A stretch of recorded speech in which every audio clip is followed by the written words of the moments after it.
Les recuerdo que es estudio y no quiero hablar mucho, más bien les voy a preguntar algunas cosas y quiero que ustedes participen, ¿sale? Vamos a leer 2 versículos y después oramos. Primera carta a los Corintios, capítulo 4, versos 1 y 2.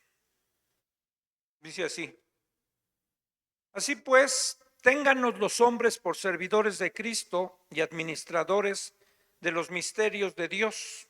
Ahora bien, se requiere de los administradores que cada uno sea hallado fiel.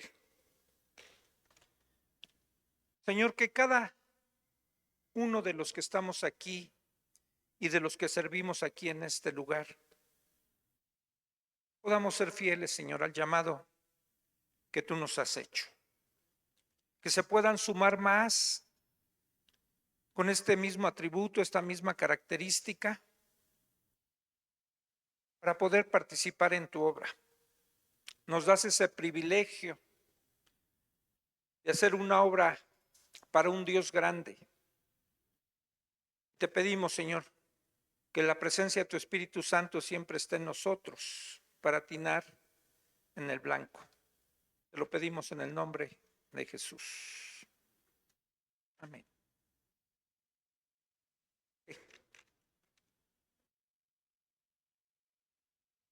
¿Hay alguien aquí que no sirva en algún área de esta iglesia?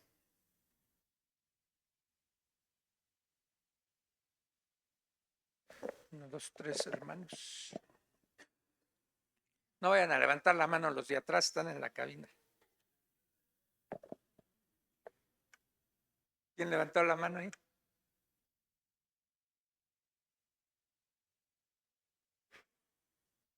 Ok. Bueno, y espero que en casa nos estén viendo más gente.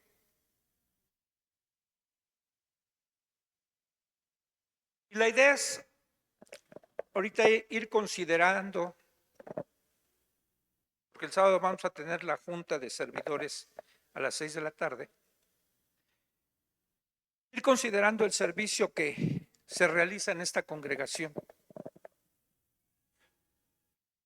Les voy a hacer una pregunta ahora a los que sirven. Bueno, también pueden contestar los que no sirven, ¿no?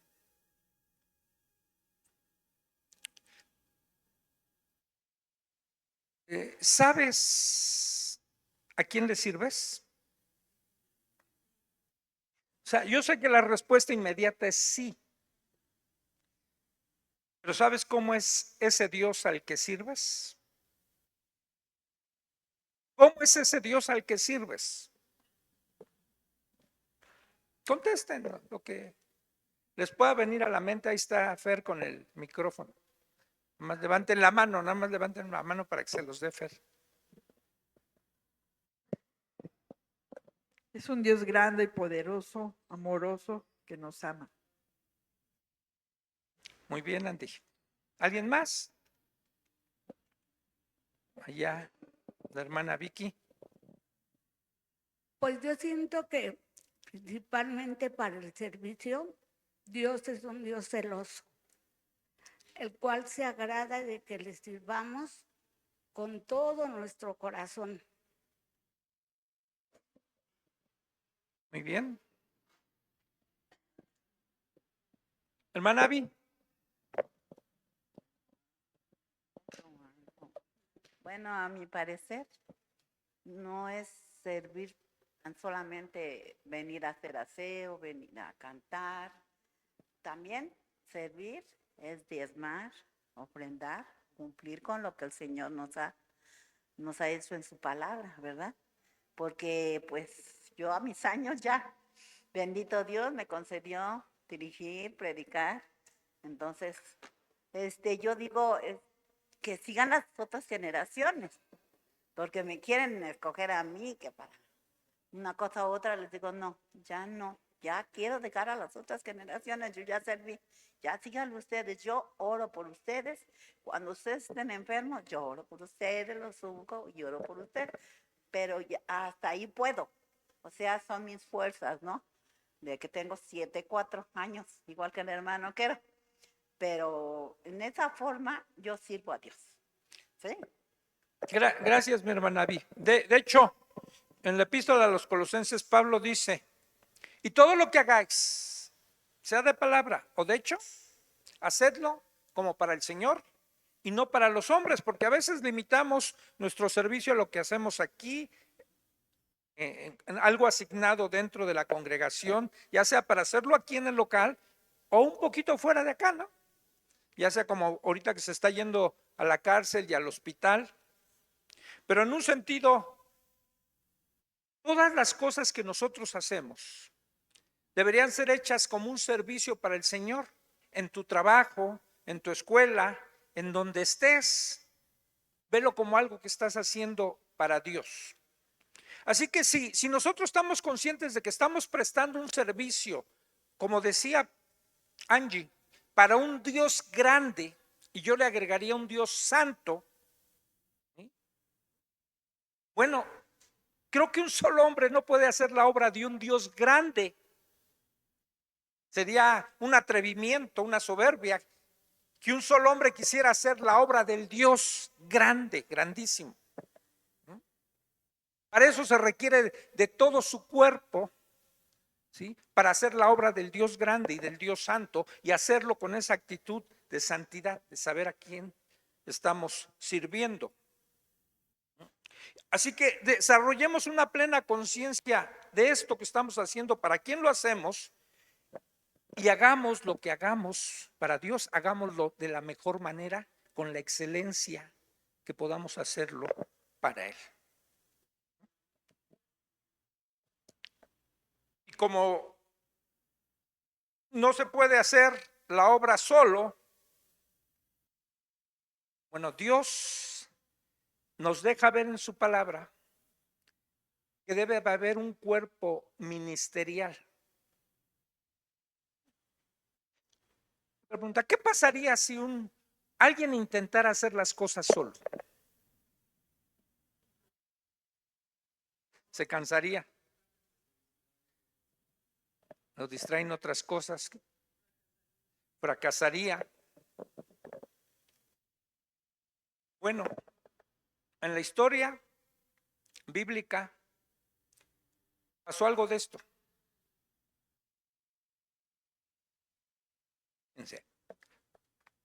El servicio, y no consideren nada más a los pastores, aunque es importante la función que realicen los pastores, pero a todo servicio Dios es el que hace un llamado para servir.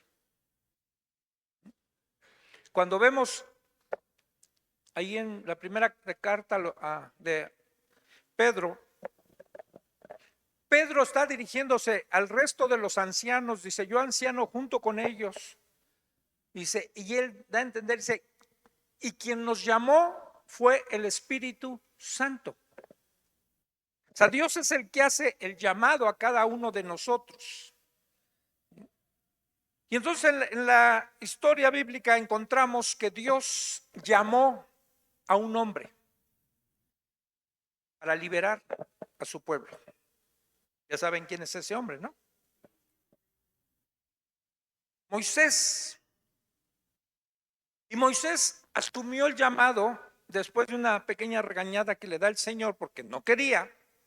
Al principio quiso hacerlo a su modo, sí, con sus propios recursos, con sus medios, matando a un egipcio. Después tuvo que huir, y cuando Dios se le aparece en una zarza, hace el llamado. ¿Sí? Y tenemos que tener claro que Dios nos da un llamado a cada quien y nos da una visión. ¿Cuál fue la visión que Dios le dio a Moisés? Liberar a su pueblo, ¿no? Cuando tenemos una relación con Dios, Dios nos va a dar la visión que, miren, tiene que ser de Él, no nuestra. Entonces Dios le da una visión a Moisés y le especifica: ve a liberar a mi pueblo de la esclavitud, porque he escuchado su clamor. El pueblo clamó con la esclavitud porque se levantó un faraón que ya no conocía a José, y la indicación es clara. Después de negarse un poquito, Moisés lo regaña y finalmente Moisés va y libera al pueblo. Sale el pueblo de Egipto y yo desgraciadamente ya no tengo, pero para los que tengan suegro, aprovéchenlo. Porque llega en el capítulo 18 del libro de Éxodo, que ya una vez que fueron liberados, vamos al libro de Éxodo, lo visita un personaje que es su suegro Yetro. Visita a Moisés, porque antes de ir a liberarlo, le dice a su suegro que Dios lo llamó y va a ir para allá y a liberarlo. Y después Yetro va a visitarlo. En el versículo 18, ustedes conocen la historia, nada más no quiero leer muchos versículos. Dice así: después de que se da Yetro cuenta de lo que está haciendo Moisés con todo el pueblo, le dice: desfallecerás del todo, tú y también este pueblo que está contigo, porque el trabajo es demasiado pesado para ti, no podrás hacerlo tú solo. Oye ahora mi voz, yo te aconsejaré y Dios estará contigo. Está tú por el pueblo delante de Dios y somete tú los asuntos a Dios.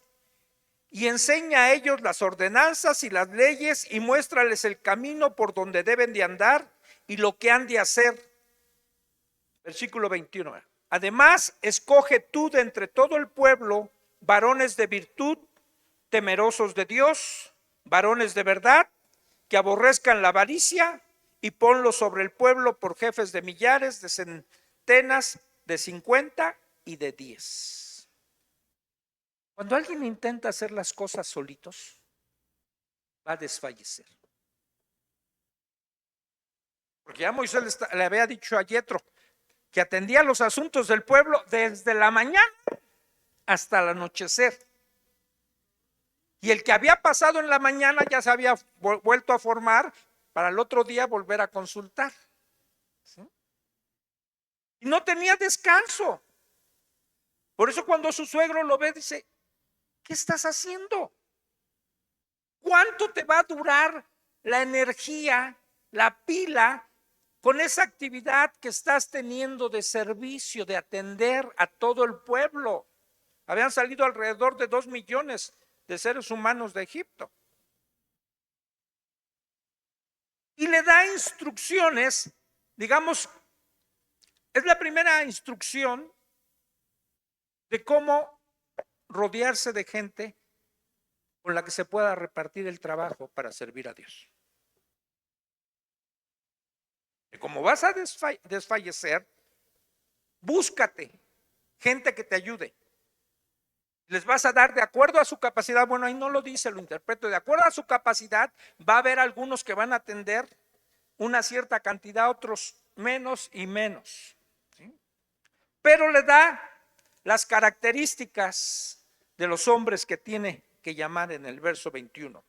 Primero tienen que ser varones de virtud, temerosos de Dios, varones de verdad, que aborrezcan la avaricia. Y no olvides, este patrón se va a mantener a lo largo de la Escritura. Y debe de mantenerse a lo largo de la historia de la iglesia cristiana. Porque estamos sirviendo a un Dios santo también. Y el trabajo que se hace para Él, debemos hacerlo con temor reverencial de lo que Él es. Son las cosas sagradas que se hacen dentro de la iglesia, dentro de la congregación, lo que Dios ha hecho santos. ¿Se acuerdan cuando en el capítulo 5 del libro de Daniel hay un rey, Belsasar? Dice ahí que es hijo de Nabucodonosor, pero no era hijo, era nieto. que a veces así lo describe en la Biblia. Y estaba lleno de tal soberbia que empezó a beber, hizo un banquete, empezó a beber para mostrar también su grandeza, y ya entrado en copas, de repente, ¿sí? Ustedes no saben de esas ondas, ¿verdad? De repente el alcohol desinhibe y le empiezan a entrar a la gente ciertas loqueras. Y dice el rey: tráiganme las copas del templo que trajimos de allá de los judíos, copas de oro, para beber, para seguirse emborrachando. Esas cosas eran sagradas. Aunque las hayan tomado como botín el rey Nabucodonosor cuando conquistó el pueblo, pero eran sagradas. Ya la Biblia describe: ¿quién hace sagradas o consagra las cosas que están en el templo? ¿Quién es más grande, el templo o las cosas? Dice, no, el templo, ¿no? Es que quien hace sagrado eso, quien santifica esas cosas. Entonces era algo que Dios apreciaba mucho, había dado medidas, había dado instrucciones de cómo hacer eso, y cuando el rey las toma, no considerando lo que eran, en el momento apareció una mano, así como la de los locos Adams, y escribió en la pared. Dice, y al momento el rey se le bajó el cohete y las piernas le temblaban, chocaba una rodilla contra otra, y había una inscripción que no sabía qué era, que había escrito la mano: Menen, Menen, Pekel, Upersin. Llamó a sus magos, a todos, para que le interpretaran. No sabían, hasta que llegó Daniel y le interpretó. Has sido pesado en balanza, no diste el peso, y tu reino ha llegado al fin. Y esa misma noche murió.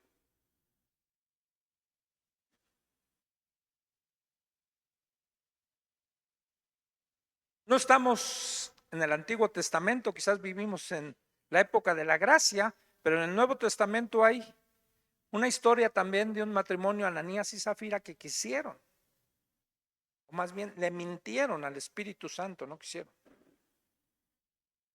Y se quedaron con parte de lo que ellos habían dicho, que habían vendido su casa, le ofrendaron. Y al instante cayó muerto Ananías. Y después todavía le dieron chance a la mujer. ¿Es verdad que vendieron en tanto la casa? Sí, sí, sí. Pues están sacando a tu marido ahorita, los jóvenes, y al momento también la mujer cayó. También en el Nuevo Testamento, hermanos. Si eso estuviera, ese temor lo tuviéramos aquí y sucedieran esas cosas, yo a veces he dicho que en todas las iglesias debería de haber una morgue para ver cuántos caemos muertos, ¿no? Y entonces estas características se requieren de las personas que anhelan servir, que Dios está llamando, ¿sí? Y ya dentro de un equipo ministerial, miren, ¿ustedes qué ministerio creen que sea el más importante dentro del equipo ministerial?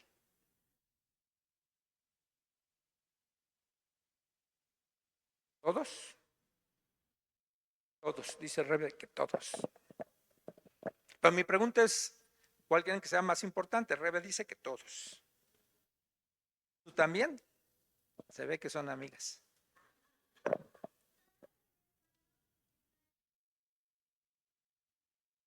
A ver, ¿cómo hija?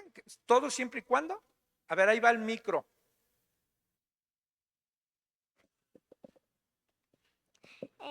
Todo siempre y cuando, siempre que se tenga la disposición de servir a Dios. ¿Ok? ¿Alguien más? O sea, ¿están de acuerdo con que todos? ¿Sí?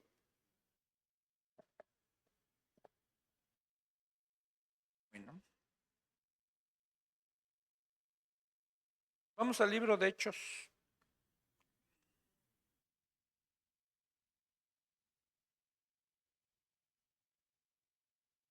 Ustedes conocen la historia en el capítulo 13. Y había entonces en la iglesia de Antioquía profetas y maestros, Bernabé, Simón, el que se llama Níger, Lucio de Cirene, Manahem, el que se había criado junto con Herodes el tetrarca, y Saulo. Ministrando estos al Señor y ayunando, dijo el Espíritu Santo: apartadme a Bernabé y a Saulo para la obra a lo que les he llamado, a la que les he llamado. Entonces, habiendo ayunado y orado, les impusieron las manos y los despidieron. Capítulo 14, último versículo. Dice, 23. Después de que ya salen a esa obra a lo que les envían, van en su primer viaje apostólico y dice, y constituyeron ancianos en cada iglesia, y habiendo orado con ayuno, los encomendaron al Señor en quien habían creído. Capítulo 15, verso 4, dice, se da el primer concilio por lo que está haciendo Bernabé y Pablo en ese momento, y tienen que ir a Jerusalén para aclarar alguna cuestión acerca de los gentiles que querían los judaizantes que ellos también llevaran toda la ley. Dice, y llegados a Jerusalén, fueron recibidos por la iglesia y los apóstoles y los ancianos, y refirieron todas las cosas que Dios había hecho con ellos. ¿Por qué la escritura va separando un poquito? Con toda la iglesia, los ancianos, los apóstoles. En cada cuerpo debe haber alguien que dirija. Tiene que haber un liderazgo, que es el que le va a dar rumbo, debe de tener la visión, y es el que va a encaminar al resto hacia dónde van a ir. Dios levantó un rey y el rey daba dirección al pueblo. De hecho, en Proverbios 29, ay, ayúdenme, creo que está en el 29, y en la nueva versión internacional dice, el pueblo que no tiene visión se va a extraviar. Y creo que la versión 60, algo así dice, que no tiene gobernantes.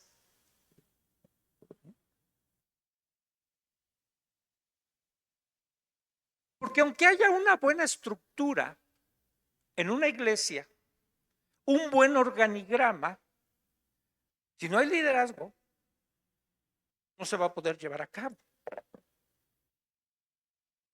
Y cuando hay un liderazgo, también necesita tener una organización, una forma de trabajar, porque si no, el trabajo del líder, por muy bueno que sea, va a ser deficiente si no sabe cómo desarrollar ese trabajo. Entonces, si hay un poco de diferencia, Dios va a levantar, por ejemplo, levantó en Hechos 13, empieza a describir, ya había gente que lideraba.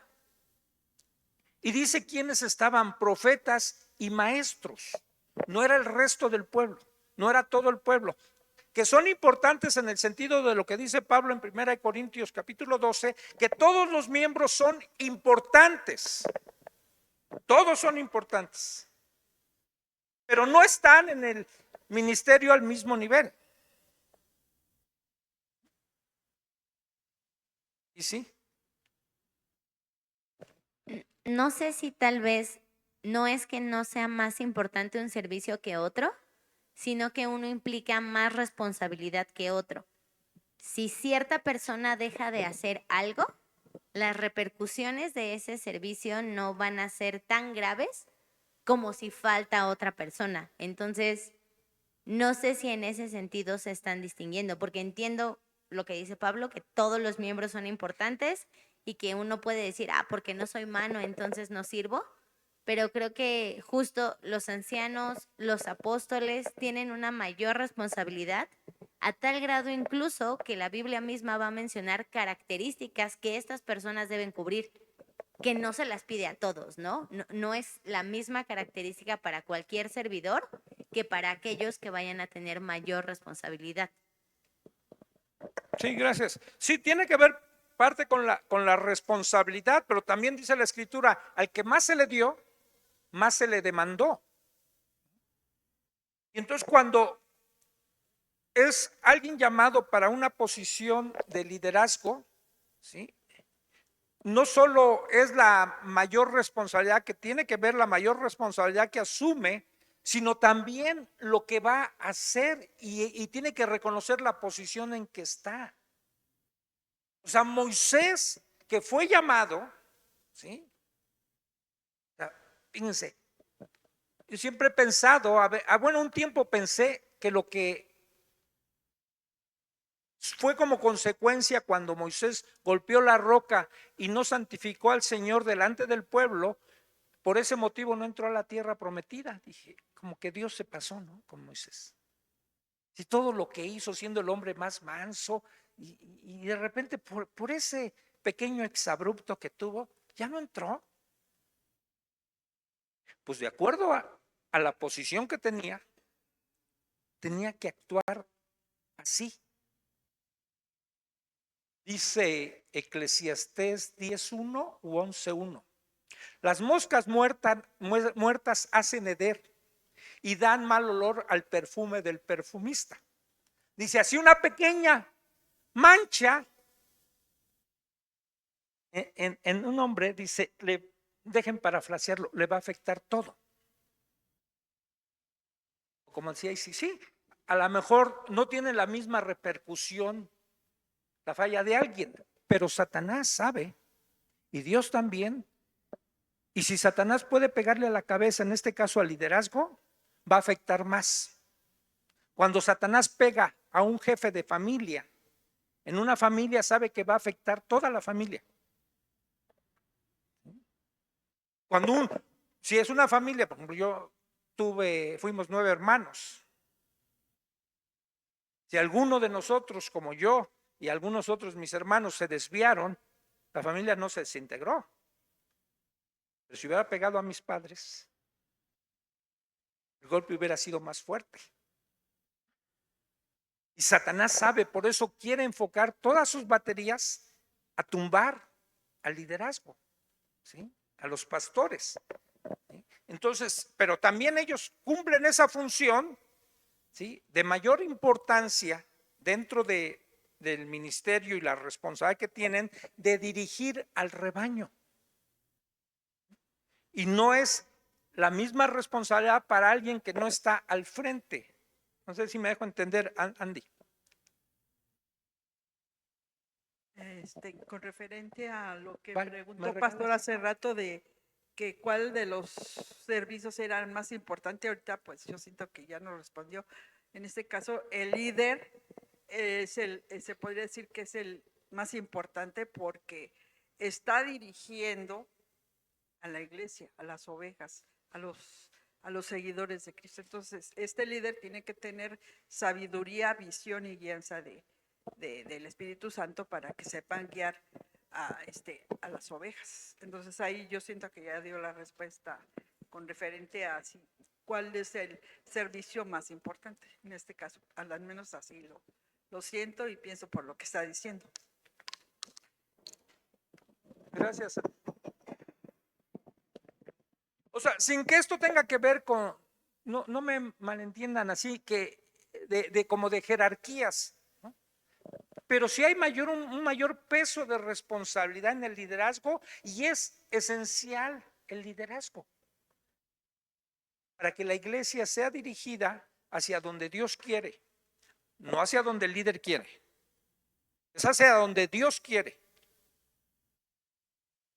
Vuelvo a repetir, la visión tiene que venir de Dios. Dios la da y da la tarea. Y la visión tiene una meta, se enfoca hacia el futuro, ¿sí? Y cuando se cumple esa meta, la visión ya se acabó.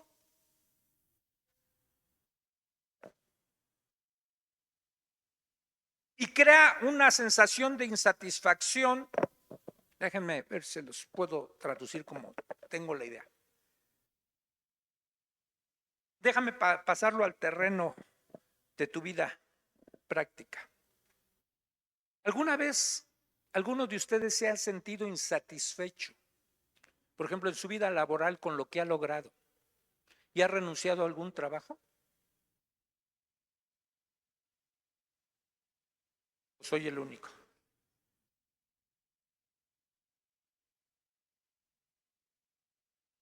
Que diga, es que como que ya no me llena esto. ¿Sí? Como que me siento estancado. Y fíjense, en la iglesia llega a suceder, puede llegar a suceder, que cuando a veces nada más andamos como el pueblo de Israel dando vueltas en el desierto, sin llegar a nada, porque eso es lo que hizo el pueblo, ¿no? Durante 40 años estuvo dando vueltas y vueltas en el desierto. Tenían una idea, una visión, que era entrar a la tierra prometida. Pero no llegaban. Obviamente ya sabemos por qué fue. Pero llega un momento, y a lo mejor a muchos de nosotros nos puede haber sucedido o nos esté sucediendo en esta misma iglesia, que parece ser que damos vueltas y vueltas y vueltas. Puede haber una insatisfacción. A veces nosotros lo notamos cuando en ciertos grupos la gente empieza a dejar de asistir. Teníamos un grupo de mujeres de tantas gentes y ahora son menos. Teníamos un grupo de varones y ahora son menos y ahora no hay. Teníamos un grupo de matrimonios y ahora ha disminuido. Venían tantos niños al campo de verano y ahora vienen bien poquitos.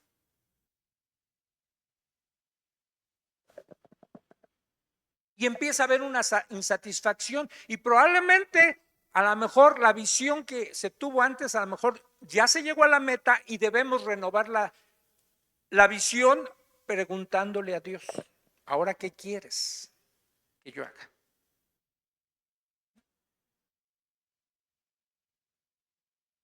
Y la visión no se debe de acabar, porque si no la concluye un líder, la va a concluir otro. Moisés no entró a la tierra prometida, pero estaba un Josué. Y por eso Pablo, acompáñame a la segunda carta que escribe Pablo a su hijo Timoteo, en el capítulo 2, el verso 2,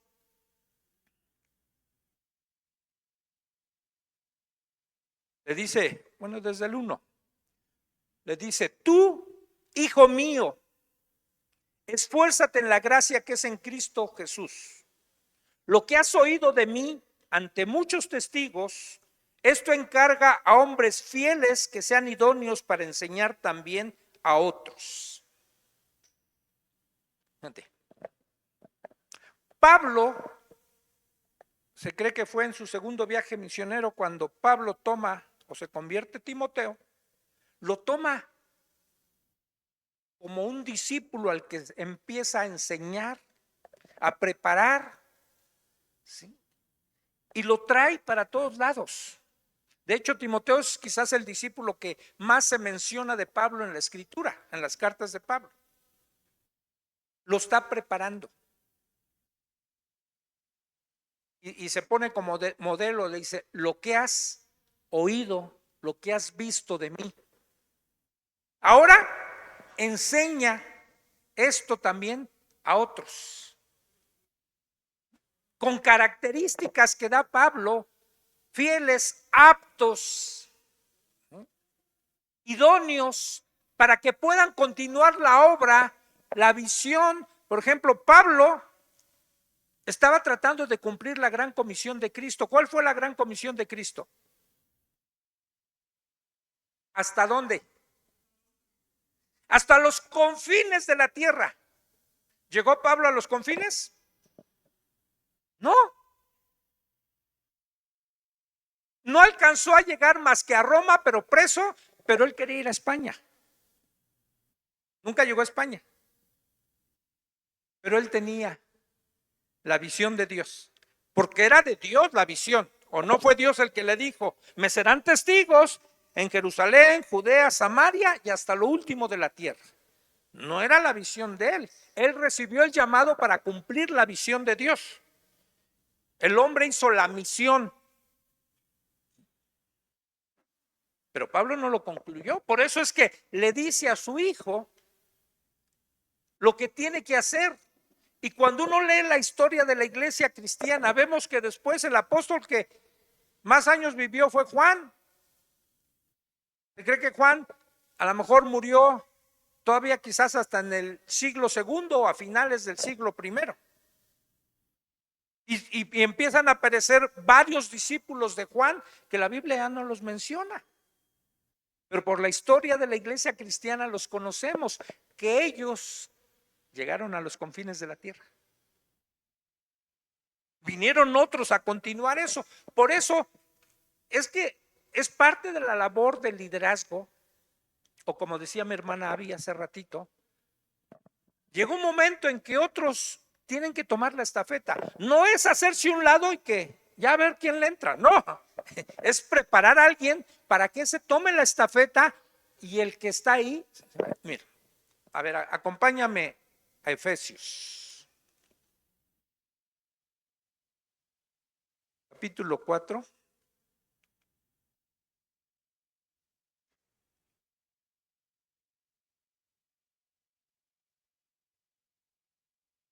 Dice el 11, refiriéndose a Cristo, y él mismo constituyó a unos apóstoles, a otros profetas, a otros evangelistas, a otros pastores y maestros, a fin de perfeccionar a los santos para la obra del ministerio, para la edificación del cuerpo de Cristo. O sea, Dios prepara líderes, hombres que van a servir, hombres que da Dios con características de liderazgo, y es la labor de estos hombres preparar al resto de los santos para un ministerio, un servicio, ¿sí?, que es la obra del Señor. Escuchaba una frase a Miguel Núñez, él decía, el trabajo de los pastores es quedarse sin trabajo. ¿Sí me entienden? Es preparar a otras gentes para que nosotros tengamos menos trabajo. No para estar de flojos, sino en Hechos 6, los apóstoles dicen que no estaba bien que ellos estuvieran haciendo ciertas cosas porque los estaban desviando de su objetivo que tenían como líderes, que era la predicación de la palabra y la oración. Ellos estaban sirviendo las mesas. Pero primero tenemos que prepararlos. Ahora, mi hermano Eliezer, por ejemplo, ya se le asignó el pastor Memo, ahora que sea el responsable de organizar los equipos que van a ir al hospital. Empezamos yendo los pastores y vamos a seguir yendo de acuerdo al rol, pero ahora él se va a encargar de hacer eso. Imagínense si nosotros estuviéramos yendo a todos lados. Por ahí algunos ya a lo mejor ya se enteraron lo que le pasó a esta jovencita Vicky. Estén orando por ella, la de Toluca. Ahorita está Rubén, quizás con ella, tratando de ingresarla al Hospital General, ahí por la estación de Hospital General del metro. Que regresó mal del campamento de jóvenes, no sé qué alteración le dio. Y ayer estuvo Javier más bien hasta hoy estuvo Javier con ella, yo creo como hasta las 6 de la mañana. Y ayer prácticamente todo estuvimos en eso de una u otra manera. Y yo estuve pensando en conforme a esto, si tuviéramos un equipo dedicado a esa labor, lo hubiéramos encaminado nada más a hablarle al responsable de eso. Oye, hermano, fíjate que hay esta situación. Te la paso a ver si la puedes atender. Así como hay un equipo allá atrás, o sea, que está proyectando ahorita y que están formando su propio equipo o que tienen ya formado su propio equipo y que a lo mejor ahora en la junta que vamos a tener el martes vamos a anunciar alguna reestructuración. ¿Quiénes van a cambiar? ¿Quiénes van a dejar de ser los responsables de algunas áreas? ¿Sí? Pero ya hay un equipo. Fíjense, yo me encargo de los maestros. Es una chamba bien descansada. Yo me quedo sin trabajo. O sea, yo no estoy dando clases. Y como ya tienen experiencia, prácticamente yo no hago nada. Nada más me avisan. Pero no van a ser eternas. Primero ni Marisa, ni Rosy, ni Isi, ni Saraí. Hay que darle giro. Hay que preparar a otros. Hay que darles la oportunidad a otras. Y ahora van a estar otras al frente de eso. Y ojalá sí pudiéramos. Hay cosas en donde, o áreas donde no las vamos a mover porque pues también se necesitan de los dones que Dios haya dado para eso. Checo, pues Checo es Checo. ¿No? O sea, ¿hay alguien mejor que Checo? Pues a lo mejor el Joaquín ahí le anda pisando los talones, pero la edad cuenta mucho. Y entonces hay cosas que ya después a lo mejor Checo se va a encargar de preparar a otros. Para que Checo no esté tocando todos los domingos. Como un tiempo le dijimos a Johnny, y antes le decíamos a David, ya bájate. Ahora alaba desde abajo, desde la silla. Entonces, es parte de la labor que tiene un líder de preparar a otros. Y si no los hemos preparado es falla nuestra. Y hemos cometido muchas fallas. Tenemos que aceptarlo. Porque si todavía tenemos que hacer muchas cosas que ya deberían de estar haciendo otros, es culpa nuestra. Porque la Biblia nos va dando esas indicaciones. Y quizás nos hemos apartado del modelo. Pero fíjense, y déjenme ver, a lo mejor hasta autocriticarnos. En la iglesia debemos trabajar siempre en equipo, hermanos, siempre. Tiene sus ventajas trabajar en equipo, pero ¿saben? A veces hay gente que prefiere trabajar sola.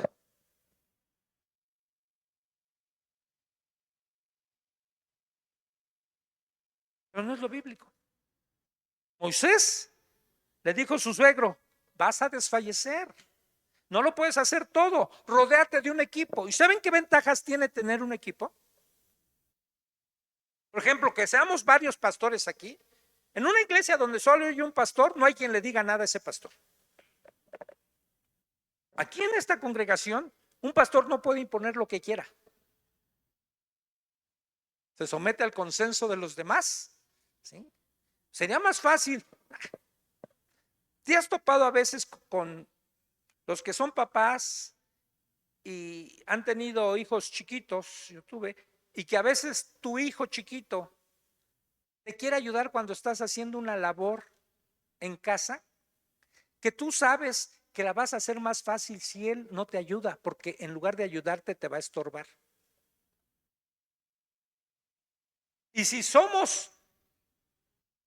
no somos sabios, no vamos a dejar que nos ayude. No, me quitas el tiempo, pero si somos sabios, lo vamos a incluir a que nos ayude, y aunque no sepa, pero le vamos a ir enseñando. Y a lo mejor en las primeras veces no va a hacer nada, para él va a ser un juego. Llévate a tu hijo chiquito 3, 4 años a que te ayude a lavar el coche, no le va a hacer nada. Porque si tú estás esperando a que tenga 15 años y le digas, ayúdame, lávame el carro, ¿tú crees que lo va a hacer si nunca se lo enseñaste?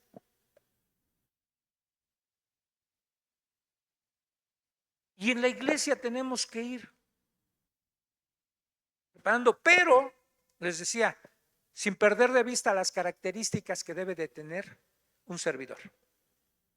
Es un patrón que debemos llevar a lo largo de la historia de cualquier iglesia, porque la Biblia lo marca en Hechos 6, para escoger a los varones nuevamente. Muchas de las características que ya se habían visto en Éxodo 18 con Moisés, cómo tenía que escoger a los que le iban a ayudar, qué características, algunas se repiten acá. Ahora, pero le agregan más porque no estaba el Espíritu Santo acá. Ahora tienen que ser varones llenos del Espíritu Santo. También que aborrezcan la avaricia, que siga existiendo el temor a Dios. O sea, no es poner por poner al que sea. Así tenga talentos para algo. Puede ser que aquí llegue alguien que es músico y salió del conservatorio y toca mejor que Checo. Pero nada más porque llegó lo vamos a poner. No estamos queriendo tener músicos. ¿Sí? No estamos buscando el talento, que también lo usamos, porque también Dios lo da, pero es más importante el carácter que el talento. El carácter que deba de tener una persona que va a servir al Dios santo, al Dios grande, para hacer su obra, tiene que ser un hombre también santo y que su carácter haya dado demostraciones de estas características que está pidiendo la Escritura. Temeroso de Dios, lleno del Espíritu Santo. O sea, y en las dos partes menciona acerca de la avaricia. Que hay gente que a veces ha dicho, ay, pues como yo no tengo trabajo, pues me voy a hacer pastor. Espérame, si ser pastor no es para los que no tienen trabajo. Como le preguntaron un día al hijo de un pastor, oye, ¿y tu papá en qué trabaja? Ah, no, él no trabaja. ¿Cómo que no trabaja? Ah, es que es pastor.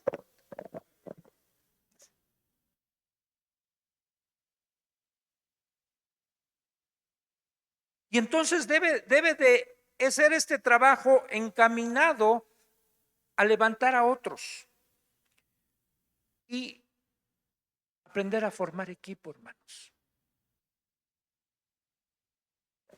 En un equipo, por las diferencias que hay, los diferentes caracteres que hay de las gentes, sí, puede haber roces, pero eso nos va a ayudar a desarrollar todavía más el carácter. Lo más fácil es, en primera, si ya estoy sirviendo, no, yo no quiero ayudas, yo lo hago. No es que lo hagas solo. Y si no estás al frente, decir, y llegas a algún lugar y empiezas a tener roces, yo me salgo. Aguántale. Necesitas pulir tu carácter y estar en un equipo donde no vas a hacer tu santa voluntad, donde no se van a hacer todas las cosas a tu modo, a tu manera, te va a ayudar en tu orgullo. Otros quieren llegar a servir para ser vistos. Su ego es el que les mueve. Conocimos casos de gente que, bueno, ya iba a decir tocó, no tocó. Se subió aquí y no tocaba, estaba así con la guitarra.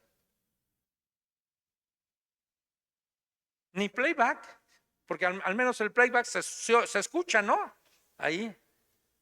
Pero acá no tocaba.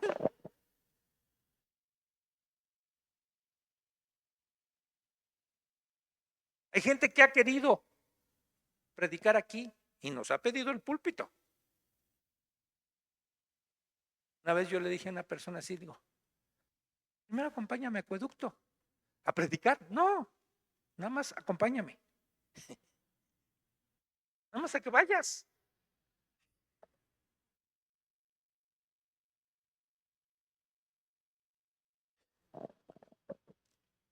debe demostrarse, es que iba a decir humildad, pero es que si tú muestras humildad y dices que eres humilde, ya no eres humilde. Pero que esa humildad la vean los demás, no tú. No que digas, mira, es que ya soy bien humilde. Lo que me pidan lo hago. Los demás deben de notar eso cuando te pidan algo. ¿Qué actitud asumes cuando te piden algo? Apenas unos hermanos muy amados y hablaron conmigo y han hablado con los demás pastores. Me dijeron, oye, ¿y si hacemos algo, decidimos algo que no te guste a ti, estarías dispuesto a aceptarlo? Dije, sí, porque confío en que ustedes son espirituales y que van a buscar a Dios y van a orar. Y que si deciden algo que mis intereses personales sean afectados, yo estoy a gusto, porque no estoy buscando mis intereses, estoy buscando los intereses de Dios.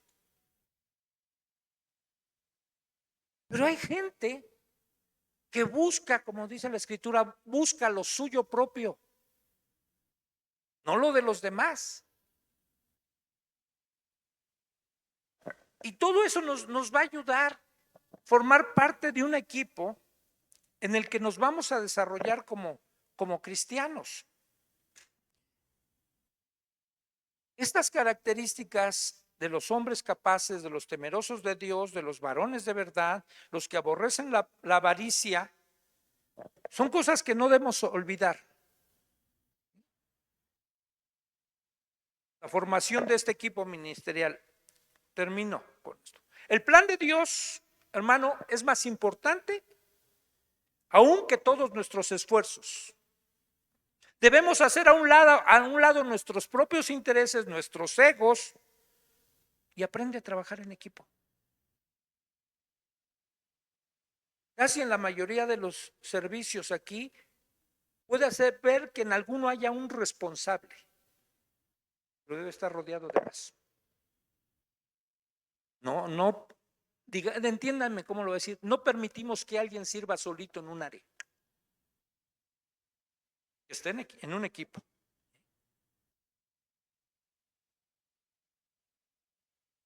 Ya no me va a dar tiempo, pero nada más termino con esto. Otra pregunta para ustedes. ¿Qué tanto tipos de creyentes creen que deba de haber en una iglesia local?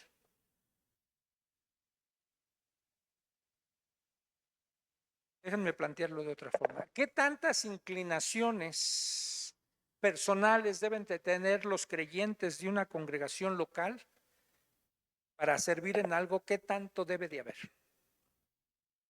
Esas inclinaciones personales. Hay gente que se inclina por la alabanza, ¿no? Otros que están apasionados con los maestros. ¿Qué tantos deberían de haber?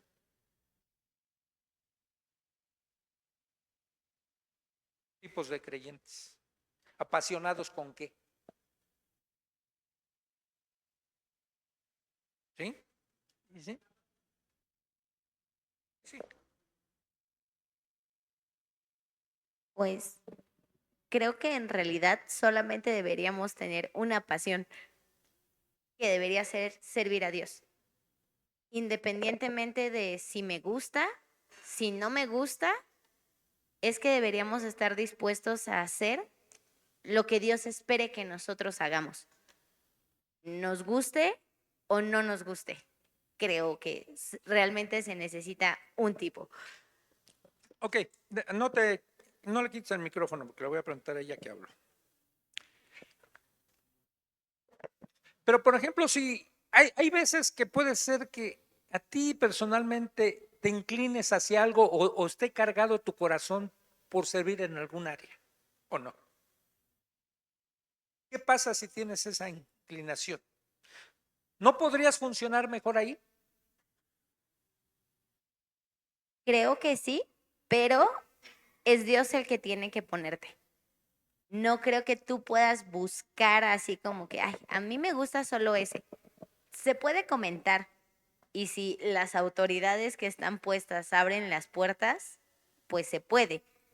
Pero creo que todos deberíamos estar dispuestos a servir donde Dios espere y, y Él nos va a dar las capacidades y los dones hacia el servicio que Él nos llame. Ok, es su opinión de ella. Estaba escuchando un pastor que puso como líder, digamos como pastor en su congregación a un joven para pastorear a los jóvenes, a los adolescentes. Y él tomó la responsabilidad. No me acuerdo si era un año o dos después de que él estuvo sirviendo ahí. El pastor lo llamó, le dijo, ¿cómo vas? Dice, pues, estoy sirviendo ahí. Pero le dijo, pero ¿sabe qué? La mera verdad, yo no siento que este sea mi llamado. O sea, no, dice, pero si usted me dice que siga ahí, yo sigo. Y el pastor inmediatamente le dijo, no, ya no sigues. Y aclara el pastor, dice, es que hay que tener a la persona idónea para hacer algo. Debe de tener pasión por lo que está haciendo. Debe ser apto para lo que va a hacer. Y aún este pastor concluía, dice, y si no hay alguien apto para hacer eso, no pongas a nadie, hasta que haya alguien apto. No estoy totalmente de acuerdo con él. En parte estoy de acuerdo con Isi. Porque de la primera iglesia donde nosotros empezamos a congregarnos, siempre recuerdo el testimonio del hermano que a mí me discipuló ahí, que todos los viernes iba a su casa y prácticamente nos las amanecíamos estudiando la Biblia. Él, siendo inconverso, sus 3 hermanos ya se habían convertido, tenían reuniones en el garage de la casa de ellos y se llenó ese lugar. Y tenían ya alrededor de 100 gentes. Y un día invitaron a un profeta negro. Eso me lo relató él, dice. Y este hombre que no se había convertido llegó borracho a la reunión. Y se sentó hasta atrás. Dicen que este profeta, de ahí sacaron el nombre de esa congregación. Les hizo una pregunta a todos los que están ahí. ¿Qué prefieren? ¿Icabod o Shekinah? Era una congregación nueva, estaban haciendo, no entendían ni lo que les preguntaba. Icabod, Shekinah. Dice, pues les voy a decir qué significa. Icabod es la gloria de Dios se fue. Shekinah, la gloria de Dios llegó aquí. Dijeron, pues Shekinah. Y así se llama esa iglesia, Tabernáculo Bíblico Shekinah, que está enfrente del mercado de Jamaica en el eje 3.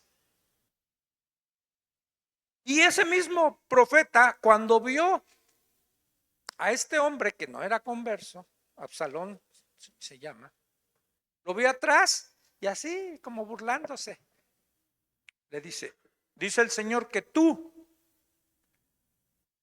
eres llamado para dirigir la alabanza. Y él volteó para atrás, pero estaba en la última fila y pues ya no había nadie. Dice, ¿a quién le habla? Tú, a ti. Y se rió. Pero después se convirtió. Y no sabía tocar nada.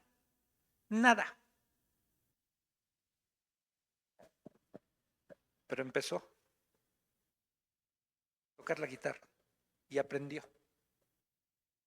Y después de que aprendió, tenía una voz así como ronca, ¿verdad? Siempre que cantaba, se acababa, creo, un paquete de Halls, porque no sé si se lastimaba. O sea, digamos, no era un talento nato, pero el Señor lo respaldó y llevó durante muchos años la alabanza y preparó a otros para servir en la alabanza. También creo en eso. El Señor está buscando más disposición que capacidad. Pero también creo en lo otro, que a veces si Dios te ha permitido algunas cosas, te ha dado unos talentos, es para que los uses y para que los desarrolles ahí. Y porque vas a hacer un trabajo mucho más excelente.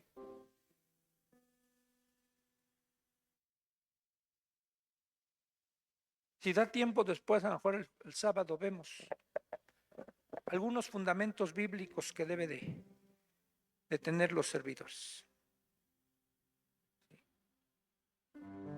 ¿Qué queremos hacer? Si no estás sirviendo específicamente bien, que digas, soy parte de este equipo del ministerio de la comunidad de integración familiar, pregúntale a Dios. Yo creo que no debe de haber miembros inútiles dentro del cuerpo, todos cumplen una función. Y no me estoy refiriendo necesariamente a que te integres a un equipo. Puede ser que no estés en un equipo, pero estés haciendo más que alguien que está en un equipo. La gran comisión no es para los que están en un equipo, es para todos. ¿Sí? La responsabilidad de orar por las autoridades es de todos. Y entonces hay muchas cosas que todos podemos hacer sin estar necesariamente integrados a un equipo. Pero también si te quieres integrar, intégrate. Y termino así con esto. Y hermanos, estamos queriendo cambiar algunas cosas en cuestión de visión y de la forma en que a lo mejor durante años se ha hecho en este lugar, en función de los que sirven. Porque a lo mejor parte de, entiéndanme, lo que se ha pedido así como ciertos requisitos, como que estén caminando muy bien. ¿Saben? Somos un grupo de pecadores. Todos, no hay uno solo que no falle. Obviamente puede haber pecados que en el momento a alguien no le permita servir.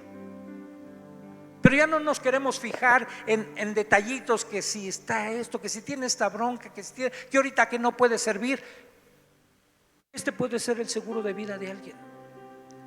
Si tú no estás sirviendo en algo porque te puedes sentir indigno o nosotros te hemos hecho sentir indigno, quítate eso de la cabeza. La invitación es general, independientemente de las luchas que cada quien esté enfrentando, las broncas que hoy tenga, ¿sí? No queremos que ese sea impedimento para que tú le sirvas a Dios.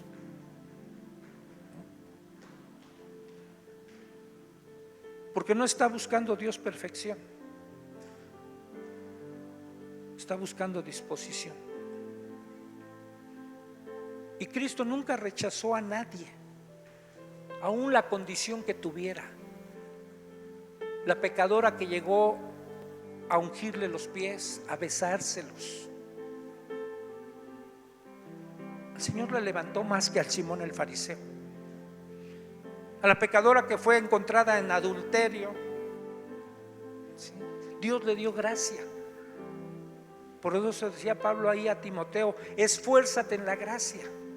Y a veces creo que nosotros tenemos como responsables de dirigir esta congregación esforzarnos más en la gracia y no tanto estar viendo algunas cosas que a lo mejor no ayudan tanto. Siéntate en libertad, ¿sí? Porque es la libertad que Cristo da de que puedas servirle a Él. Oremos. Señor, mira qué clase de equipo has reclutado tú. Tu palabra nos recuerda a todos que de lo vil del mundo, de lo desechado, de lo que no es de lo que has formado tu iglesia, Señor. Cuando vemos en el Antiguo Testamento, cuando David en la cueva de Adulam, la gente que se reunió con él y digamos fue su primer equipo ministerial, eran hombres en bancarrota, rotos, endeudados, que vivían en amargura. Pero sin embargo, tú los usaste. Y más adelante los podemos ver como los valientes de David, hombres transformados. Que la gracia que tú nos has dado también la podamos dar a otros, Señor. Y que las puertas, no solo de esta iglesia, sino para servirte a ti, nadie las sienta cerradas. Y que todos podamos levantar la cabeza con dignidad, como nos los enseña tu palabra. Erguíos, levanta la cabeza, porque el Señor ya nos limpió. Gracias por el privilegio de servirte. Ayúdanos también a asumir esta responsabilidad con seriedad, con temor, repudiando aquellas cosas que pudieran ofender tu nombre, pero sabiendo que no somos perfectos, Señor, y que servimos a un Dios santo, grande, todopoderoso, y que debemos dar lo mejor, la excelencia de cada uno de nosotros. Por Cristo Jesús.